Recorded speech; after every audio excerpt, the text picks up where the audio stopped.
निकाल दूंगा। वो धमकियां देता है, मैं हॉस्टल से आपको बाहर फेंक दूंगा, सामान फेंक दूंगा बाहर। रात को 1 बजे 2 बजे आता है हमारा गेट को जैसे लात मार के ट्रीट करता है जैसे कोई गांव का वडेरा जो कोई नवाब हो, जैसे उसको वो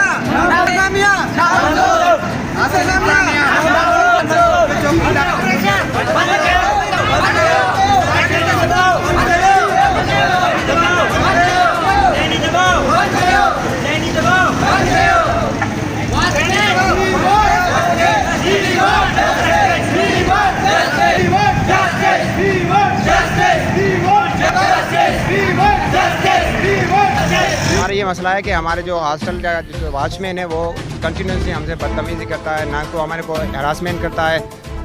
नहीं, जो हमारी पर्सनल लाइफ है हॉस्टल में, हर किसी स्टूडेंट की, हर बंदे की अपनी पर्सनल लाइफ होती है, लेकिन हमारे यहाँ कोई भी पर्सनल लाइफ नहीं है। कभी भी रात को 1 बजे 2 बजे आता है हमारा गेट को जैसे लात मार के रूम में एंटर हो जाता है। ये कोई भी एथिक्स नहीं है। आप वॉचमैन हो, आपकी ड्यूटी है गेट पर वहाँ पे रहें, और ये स्टूडेंट का राइट है। अगर इमरजेंसी हो जाए तो आपको गेट खोलना है। नहीं आओ, जो भी इंसान जहाँ पे रहता है तो इमरजेंसी होती है, कभी भी काम पड़ जाता है, आपको गेट खोलना है। उसके अलावा रात को जो मसला हुआ है हमारे सीनियर के साथ, उसको तबीयत ख़राब हो गई। हमने हॉस्टल इंचार्ज से परमिशन ली कि भाई हमें जाना है बाहर हॉस्पिटल, तो गेट खोले। उन्होंने बात भी की, उनको बोला कि भाई गेट खोले। उसके बाद भी जो वॉचमैन है वो अपनी मनमानी कर रहा है, गेट नहीं खोला।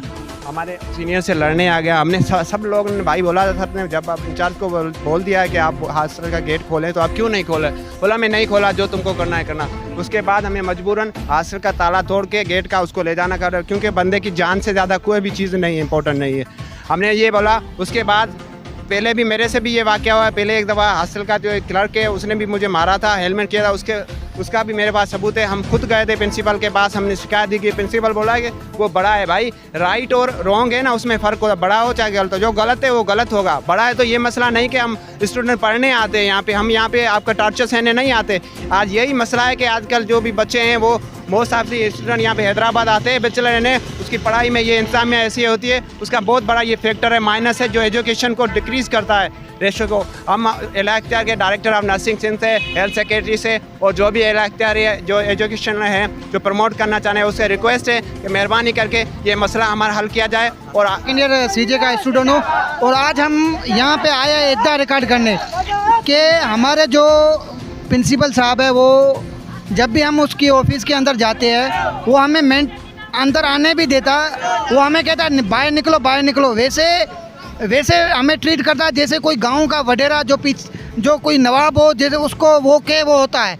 वो जब भी हमें ऑफिस के अंदर जाते हैं तो बाहर निकालता है, और हमारा कोई भी मसला नहीं सुनता। फिर वो ज़्यादा मसले हमारे क्रिएट होता है। वो जब और जो ये प्रिंसिपल है, ये एक कॉम पर प्रिंसिपल है, जो एक कॉम का प्रिंसिपल है। जो भी लेके जाते हैं कोई इशू प्रिंसिपल के पास, वो हमारे एक्सप्लेनेशन निकालता है, वो लेटर देता है तो हमें हॉस्टल से निकाल दूंगा। वो धमकियां देता है, मैं हॉस्टल से आपको बाहर फेंक दूंगा, सामान फेंक दूंगा बाहर आपका। हम आपकी स्टाइपेंड काटेंगे, जो हमें सिंध गवर्नमेंट 30,000 स्टाइपेंड देती है, वो हमारी काटेंगे। ये हमें धमकियां देते हैं, उसमें से हम आपके पैसे काटेंगे। और हॉस्टल का पानी हमारा पीने का साफ़ नहीं, हम बाहर से पानी भर के लाते हैं। पानी का इशू सॉल्व नहीं करा। हमने एप्लीकेशन इतनी लिखी है, लेकिन कोई मसला हल नहीं हुआ है हमारा अभी तक।